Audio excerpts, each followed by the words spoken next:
Bienvenidos a un nuevo video de electrónica. Lo que vamos a hacer hoy día es soldar los pines del Raspberry Pi Pico, que lo habíamos dejado pendiente para poder continuar haciendo eh, los, los videos que permitirán mostrar cómo se puede utilizar un Raspberry Pi Pico para hacer alguna cosa que permita hacer funcionar LEDs o otras cosas. Bueno, lo que ven ustedes acá es un soporte que se utiliza normalmente para hacer reparaciones de celulares. Yo compré uno, me parece súper adecuado para poder usarlo para hacer soldaduras de cosas bastante pequeñas, sobre todo porque estos aparatos son bastante pesados, son de metal y impiden que esto se corra cuando uno está soldando. La otra cosa es que yo les dije que esto lo había pegado con la ratita para tener la mejor opción de poder soldar esto sin que se me corriera o se me saliera la corrida de pines mientras soldaba. Entonces, como yo ya puse acá las filas de pines que voy a necesitar soldar acá, voy a primero soldar estos 4 pines que tengo aquí, y una vez que los tenga soldados voy a poner en la posición correcta estos terminales y voy a proceder a soldarlos, pero por el otro lado. Los voy a poner así. La idea es poder tener esta base firme para poder soldar los pines antes de soldar en forma definitiva los terminales de aquí al lado. Así que voy a calentar la soldadora y voy a proceder a soldar los pines que tengo acá, que corresponden al debug, según lo que habíamos visto ya en el video anterior. Bueno, debo decir también de que este aparato tiene un tornillo acá, de manera que uno puede soltar esta placa moviendo el tornillo o apretar la placa moviendo el mismo tornillo. Además acá tiene unos sujetadores que permiten sujetar la placa en caso que fuera necesario. En este caso no lo vi necesario, de manera que puedo proceder a usar y soldar la placa de esta forma. Voy a hacer un zoom out para que vean el aparato completo. Este es el aparato, lo voy a sacar acá. También se los voy a dejar el link por si ustedes quieren comprarlo. Les puedo asegurar que es bastante bueno para no solo reparación de celulares, sino que también para poder realizar reparación o soldadura de montura superficial, o incluso en este caso, como lo voy a hacer ahora, para poder soldar los pines.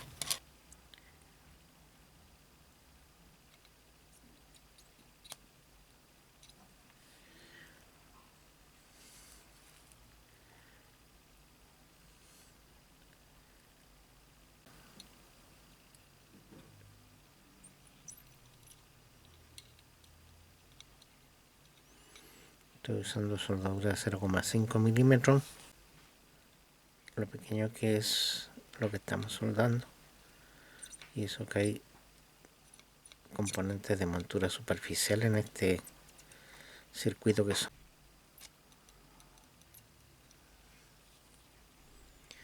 Bueno, al menos ahí lo que se alcanza a ver en el video es que quedó bien soldado. Vamos a revisar acá.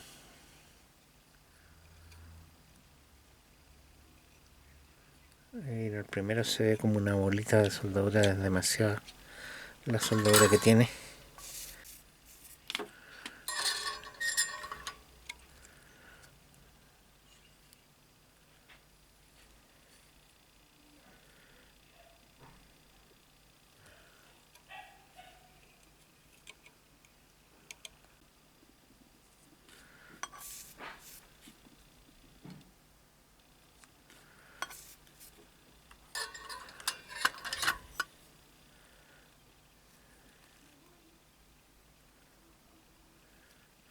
Bueno, y aparentemente quedó bien soldado. Cuesta al principio hacerse una idea de cómo es, pero bueno, lo vamos a poner ahora hacia el otro lado y vamos a soldar los terminales que faltan. Bueno, eso lo voy a hacer fuera de cámara para andar más rápido. Bueno, ahí quedaron soldados todos los terminales, por lo menos desde arriba se ven bien. Vamos a ver al otro lado. Yo diría que quedaron bien. Bueno, ahí ya estaría soldado totalmente el Raspberry Pi. Vamos a quitar un poco el zoom para ver cómo quedó. Ahí está. Bueno, creo que están todos soldados los terminales. Igual los voy a revisar con una lupa para asegurarme que esté todo bien, que no haya quedado nada mal soldado. Bueno, aquí vamos a ver cómo quedó. Quedó bastante bien alineado. Justamente el hecho de haberlo soldado montado sobre el soporte permite que esto quede totalmente alineado y no vayan a quedar los pines doblados. Quedó bastante bien dentro de todo.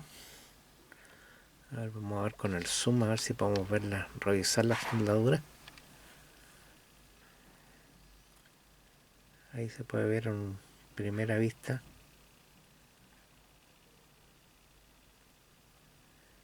que están bien, por lo menos los de abajo se ven bien y los de arriba también. Y este otro que están por debajo quedaron bien también. Ya, podemos decir entonces de que quedaron bien soldadas las patas. Ahora, con respecto a la base, vamos a tener que revisar si los pines corresponden, porque por ejemplo acá abajo hay 4 pines y acá hay un zócalo con 3 pines que llegan con cables directos hasta acá atrás, de manera de que ahí ya hay una diferencia, pero no los voy a ocupar porque voy a ocupar directamente los pines que están en la placa. El resto hay que ver si realmente están en la posición que se necesita. Lo otro que se me ocurrió es que con un tester puedo corroborar si los pines corresponden a las salidas que están indicadas aquí afuera, porque justamente la idea de tener el zócalo es que acá en el borde tienen indicados los nombres de las patas, así que voy a tener que revisar eso con un tester para asegurarme que están bien asignados los pines y no están puestos en otra posición. Bueno, ahí podemos ver la vista, cómo quedó montado. Quedó bastante bien, queda firme por lo menos.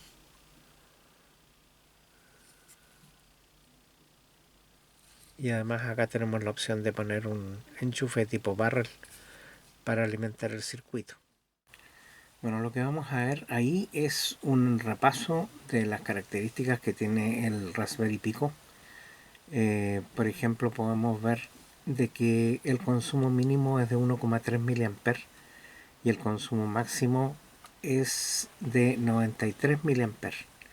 Eso hay que tenerlo en cuenta porque cuando hagamos un proyecto tenemos que ver que el consumo no sobrepase ese valor. Ahora, lo que estamos viendo ahora es un recuadro donde figuran cuáles son las capacidades que tiene el Raspberry Pico y tenemos entre otras la memoria flash, que en el caso del Raspberry Pico que tengo acá es de 16 megas.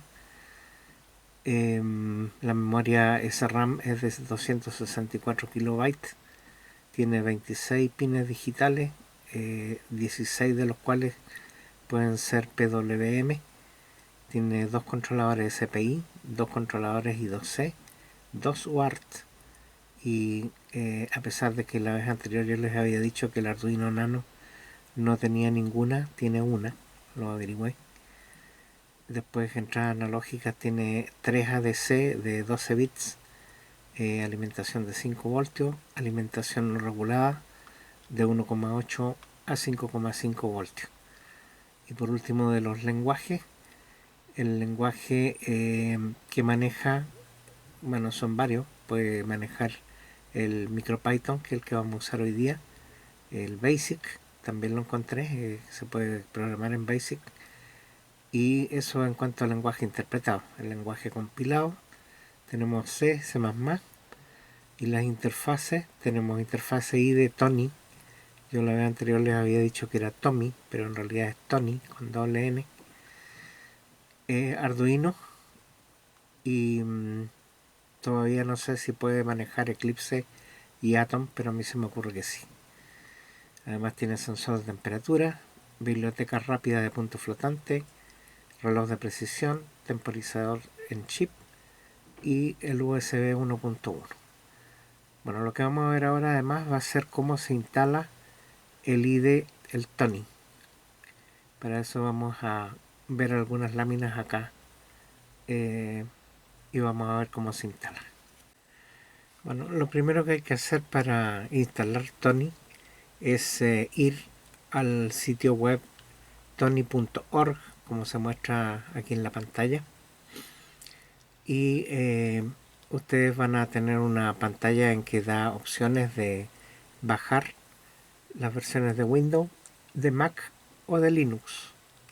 Entonces ustedes eligen la versión de Windows que se encuentra aquí arriba, y después ustedes van a bajar en un archivo .exe que se muestra ahí, que es Tony 3.3.13, que es la versión, a un lugar donde ustedes sepan que van a tener toda la información del Raspberry Pico. En mi caso yo lo voy a bajar al directorio donde estoy haciendo este video. Bueno, después de eso les va a quedar un icono con una flecha vertical de color azul, como ven ahí, donde van a poder ver que ese archivo se tiene que ejecutar. Basta con hacerle doble clic y les va a aparecer una pantalla donde aparece un banner que dice bienvenido a usar Tony en inglés, y ustedes presionan el botón Next tal como aparece ahí. Les va a pedir que acepten las condiciones de la licencia. Después le presionan el botón Next y va a aparecer otra pantalla donde indica con un ticket que va a crear un icono en la pantalla principal para que ustedes puedan llamarlo. Presionan el botón Next y les va a aparecer otra pantalla donde les indica en qué lugar van a instalar el software. Yo en mi caso elegí instalarlo en el disco D, porque el disco C de mi equipo es un disco SSD y no conviene instalar en esa parte el software porque tiene mucho movimiento después el disco y puede fallar. Las pistas, bueno, en realidad el disco SSD es un disco de circuito integrado, que son memoria flash, y si se usa demasiado una posición termina por destruirse, de manera que lo mejor es no usar el disco C más que para el sistema operativo. Bueno, por eso yo instalé en el disco D el programa y después, bueno, le doy ahí la opción de install y con eso se va a instalar. Acá ustedes van a ver la pantalla. En mi caso aquí me está mostrando dos pantallas porque yo tengo dos pantallas, una es del laptop, la otra es mi segunda pantalla, pero en el lugar de donde se encuentran los software instalados va a aparecerles el icono del Tony. Entonces ustedes abren esta aplicación, les va a mostrar una pantalla que tiene un menú horizontal. En ese menú horizontal que dice Tools, presionan la opción Options, que se les va a abrir cuando presionen la pestaña Tools, y después eligen el idioma para que queden los textos en español. Después les dan OK y les va a aparecer la información en español, como pueden ver aquí, pero primero tienen que salirse de la aplicación y volver a entrar. De esa forma les va a refrescar la pantalla y les va a aparecer ya la información en castellano. Entonces después de esto, ¿qué es lo que queda? Bueno, el próximo paso es que van a tener que tomar el Raspberry Pi y antes de enchufarlo presionan el botón izquierdo que está debajo del enchufe de alimentación que se llama Boot Cell, como se ve ahí en la pantalla. Van a presionar ese botón y después van a proceder a enchufar la unidad en el zócalo USB.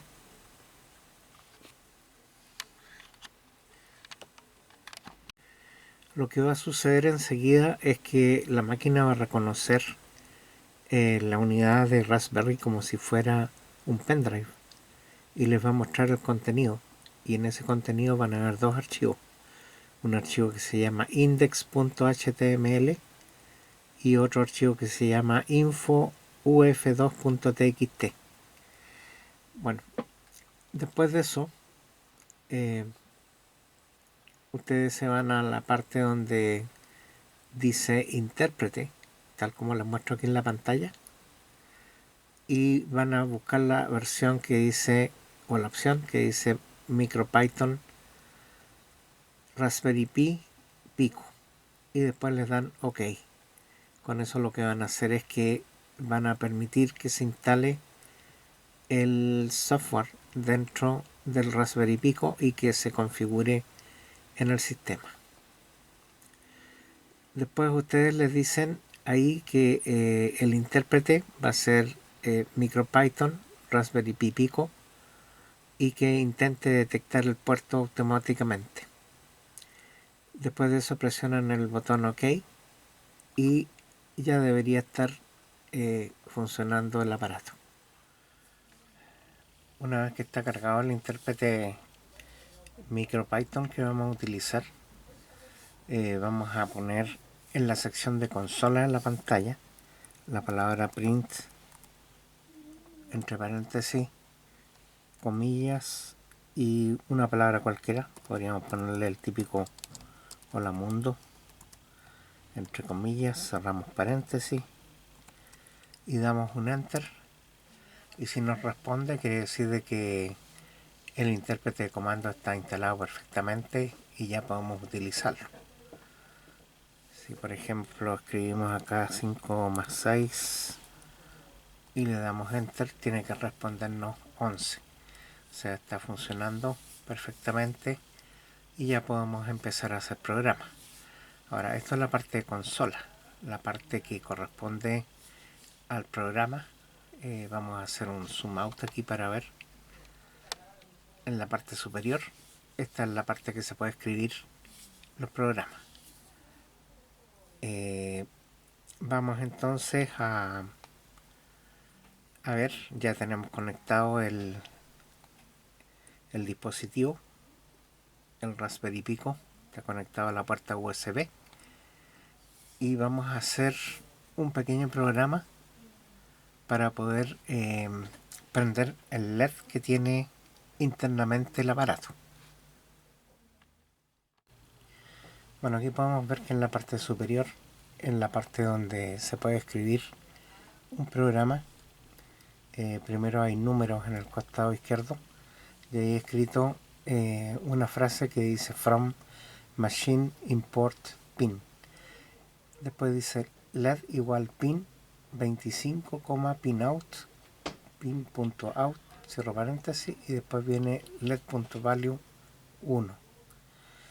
Bueno, esto lo que está diciendo primero es que desde la biblioteca de la máquina traiga una rutina que se llama pin, que es la que va a permitir identificar cuál es el pin que vamos a utilizar. En el caso del ejercicio que vamos a hacer ahora, vamos a utilizar el pin 25, que está conectado a un LED que está en la superficie del Raspberry Pico 1, del Raspberry Pico Pi. Lo que está diciendo ahí es que al LED le asigna el valor del pin 25 y que la propiedad out se habilite. El pin puede ser de salida o de entrada. Si es de salida es out, si es de entrada es in. En este caso le estamos diciendo que es de salida para que prenda el LED que se encuentra en el pin 25. Y después lo que hacemos es a la propiedad value del LED, eso se pone LED.value, le vamos a decir que le ponga un 1 lógico, y eso significa que va a enviar a la pata número 25 un valor de voltaje que puede ser 3,3 o 5 voltios, no estoy seguro, pero es probable que sea 3,3 voltios. Después lo vamos a medir para asegurarnos.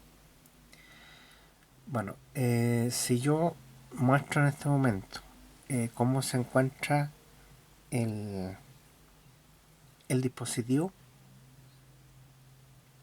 esto se encuentra apagado. Bueno, lo que estamos viendo ahí es el Raspberry Pi, que tiene un LED rojo encendido, ese es el de power, pero cuando yo presiono el botón para ejecutar el programa, se tiene que prender el LED azul, y eso es lo que está sucediendo. Y va a quedar encendido hasta que yo le dé una instrucción de que se apague. Si nosotros observamos nuevamente el programa dice LED.value 1, de manera que terminó con el LED encendido, pero va a permanecer encendido ahí hasta que yo lo apague. Entonces le vamos a cambiar el value 1 por 0 y lo vamos a ejecutar de nuevo para ver cómo se apaga el LED. Bueno, modifiqué el programa y le puse un 0.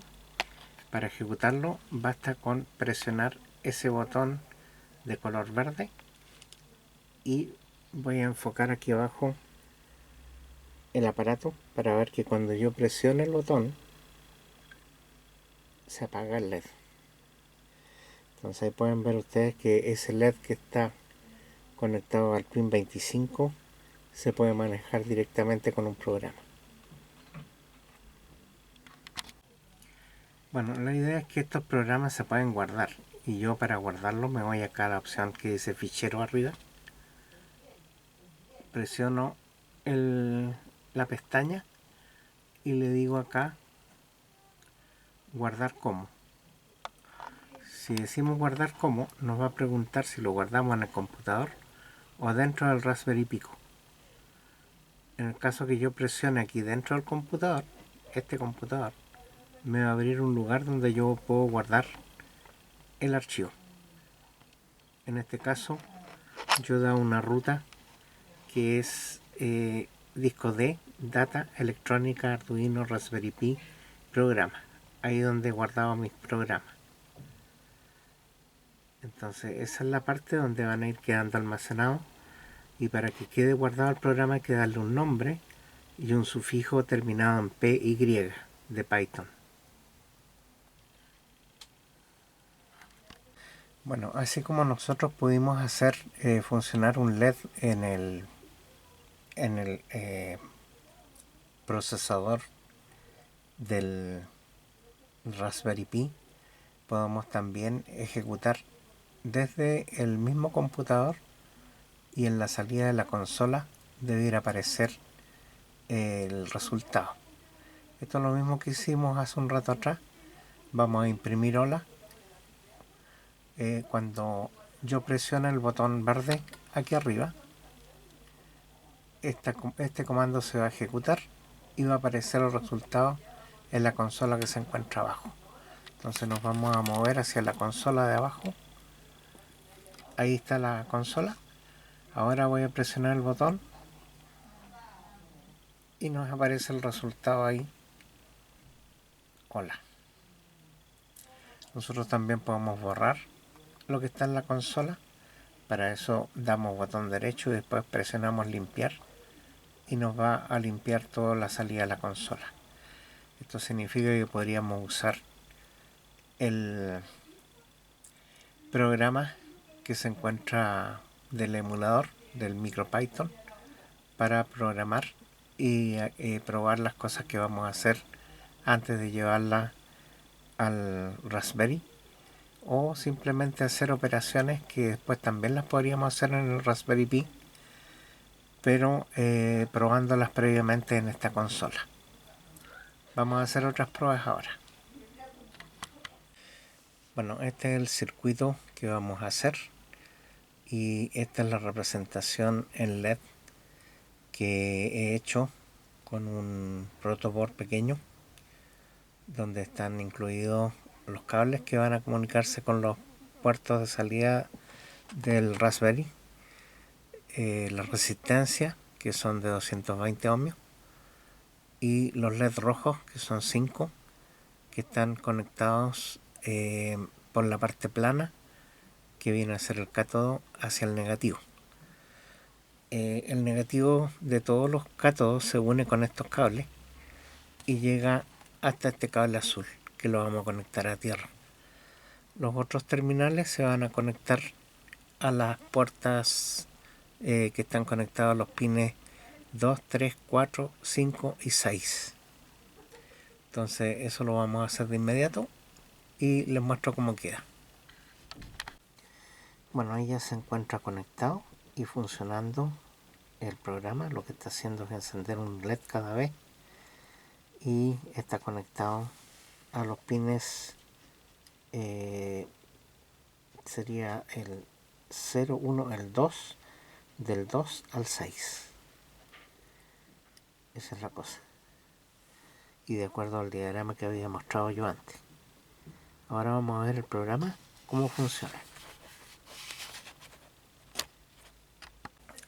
Bueno, el programa que están viendo ahora yo lo he llamado Penta 2, porque tengo varias variaciones de este programa. Y lo que vamos a ver es que en la línea 2 pueden ver ustedes que, bueno, primero en la línea 1 hay un símbolo numeral Penta 2. Ese numeral sirve para poner un comentario. Vale decir que eso no se va a ejecutar y sirve para que uno pueda ir documentando el programa. Después en la línea 2 podemos ver la misma instrucción que habíamos puesto en el programa anterior, que dice From Machine Import Pin. Eso es para traer la biblioteca donde se encuentra toda la información sobre el manejo de los pines. Después en la tercera línea tenemos un indicador que dice Import Utime. Ese Utime es una biblioteca que permite manejar los tiempos.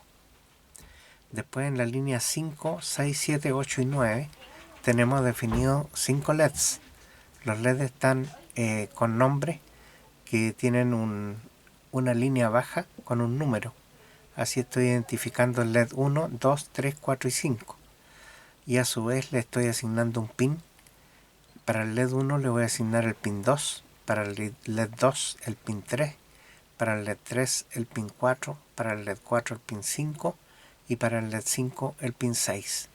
Los números en rojo, que son los pines, corresponden a las salidas del Raspberry. Bueno, además tenemos los pin out, que están definiendo que son salidas, de manera de que de esa forma le estamos informando con el programa cuáles van a ser las funcionalidades que va a tomar cada uno de los pines. Después en la línea 11 tenemos un delay que vamos a fijar como el tiempo de espera, que es de 0.25 segundos, o sea, un cuarto segundo. Después en la línea 13 tenemos un while true, que equivale a ser un bucle infinito. Como true tiene un valor 1, siempre que compare el valor que tiene en el while, que es una instrucción de comparación, va a ser valor 1 y por lo tanto se va a cumplir siempre. Eso significa que todo lo que esté debajo de esa línea se va a repetir en forma infinita. Ahora, lo que tenemos acá en la línea 14 le indica que el LED 1 va a tomar el valor 1 en binario. Y ese binario se está representando por una salida en voltaje de 5 voltios cuando está en 1 o 0 voltios cuando está en 0. Después tenemos el uTime.sleep, que es una propiedad que tiene el uTime que le indica un tiempo de espera. En este caso el delay nosotros se lo dijimos acá, se lo definimos como 0.25 segundos.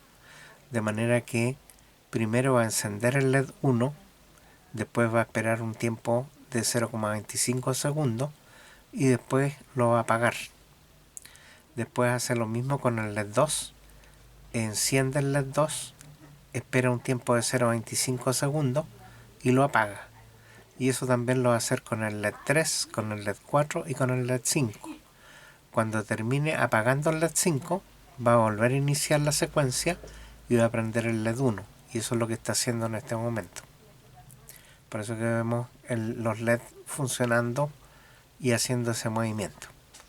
Bueno, aquí pueden ver de que se puede hacer de esta forma, pero hay varias otras formas. Yo por eso hice otros programas que permiten ver de qué otra manera podemos hacer esto mismo que estamos mostrando acá.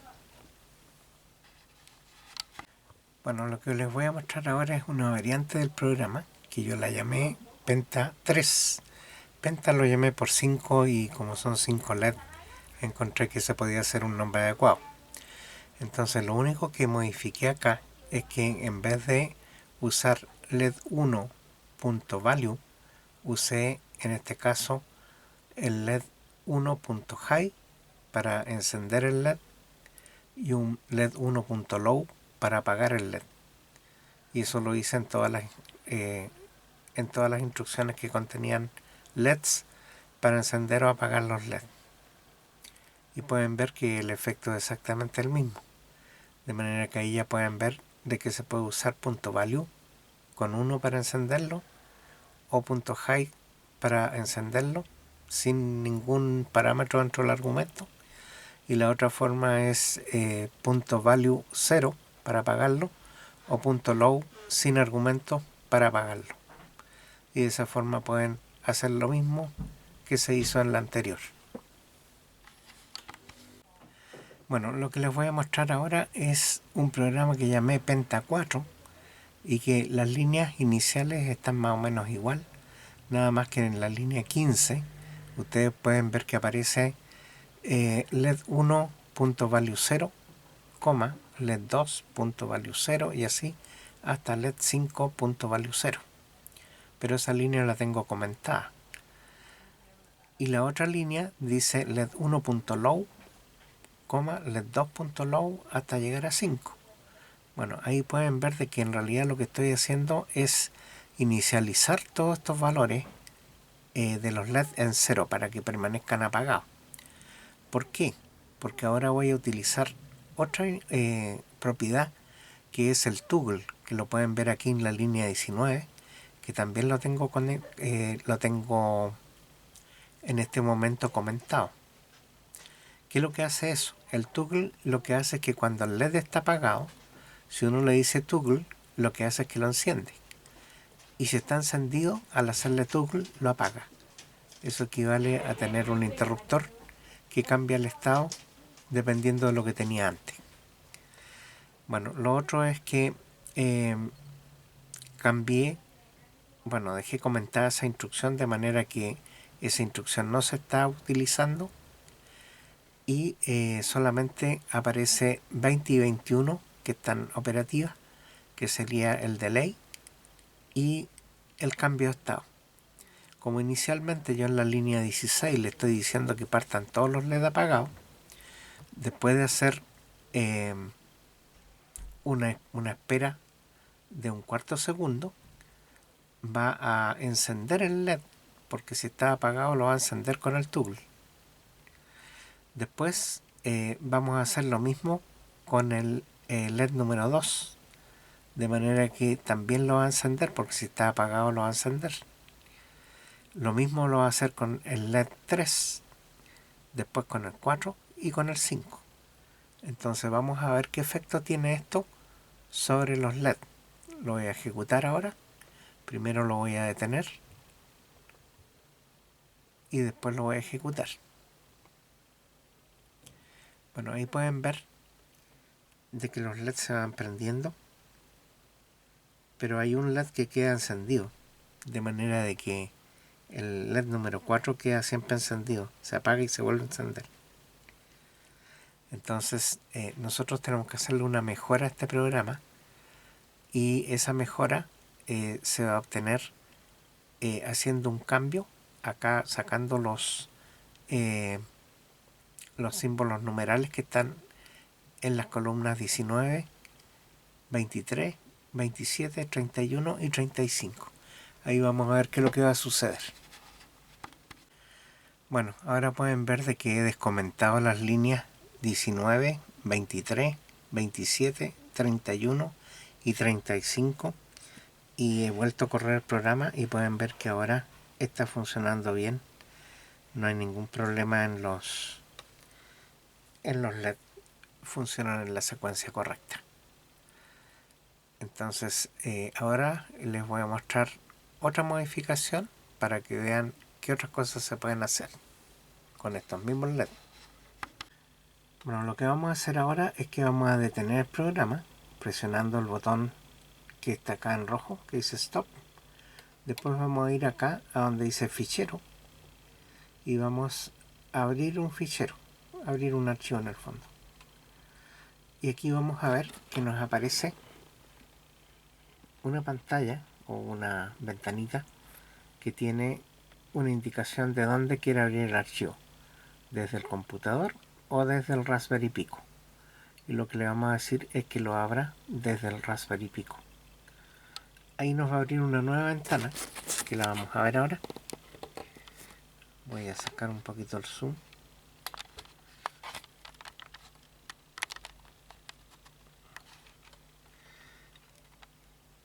El zoom se engaña un poco con la pantalla, pero ahí pueden ver que hay un archivo que está dentro del Raspberry Pico que se llama PentaPi y otro que se llama MainPi.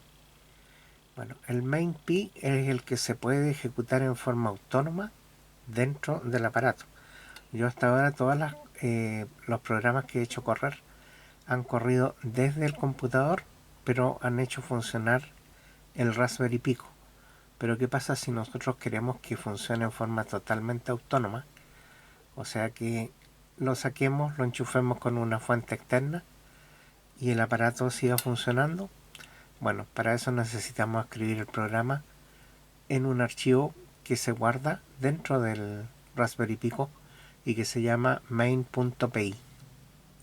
Cuando encuentre el Raspberry Pico ese programa que se llama main.py, se va a ejecutar en forma automática y en forma totalmente autónoma. Vamos a abrir este archivo para ver qué es lo que contiene y vamos a hacerlo correr también. En este momento el programa está detenido. Es el main.py que está dentro del Raspberry que vamos a echar a correr en este momento y vamos a ver qué es lo que hace.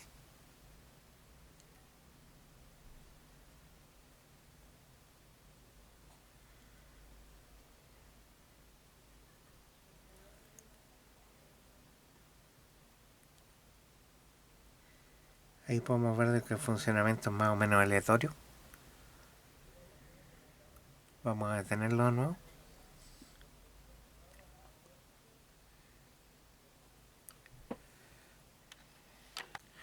Bueno, lo último que he hecho ha sido que he comentado las líneas 15, 18, 21, 24 y 27. Y eso hace que cambie el comportamiento de los LED. Parten encendiéndose uno a uno hasta estar todos prendidos y cuando llega al último se empiezan a apagar.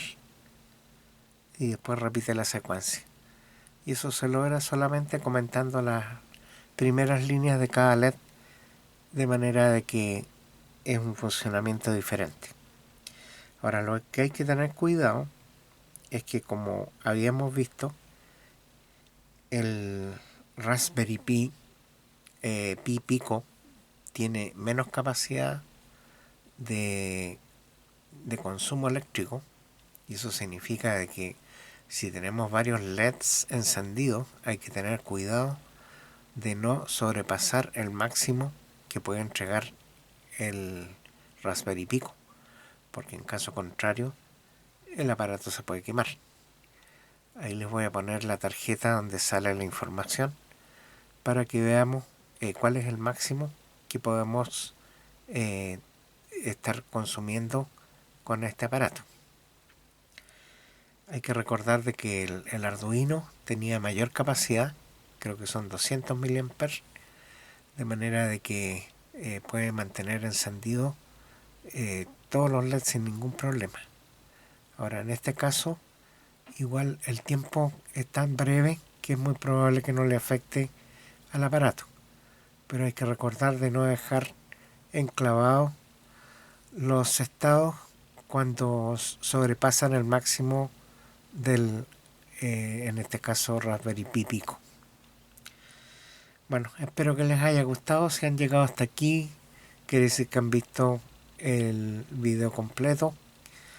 Les recuerdo que tengo una cuenta PayPal. También tengo una cuenta en Patreon por si quieren hacer alguna colaboración mensual de un dólar.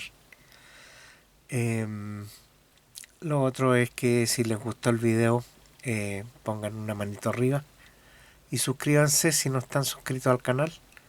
También les voy a dejar acá una lista de la gente que colabora en este momento con el canal. Y bueno, les agradezco mucho que hayan visto el video.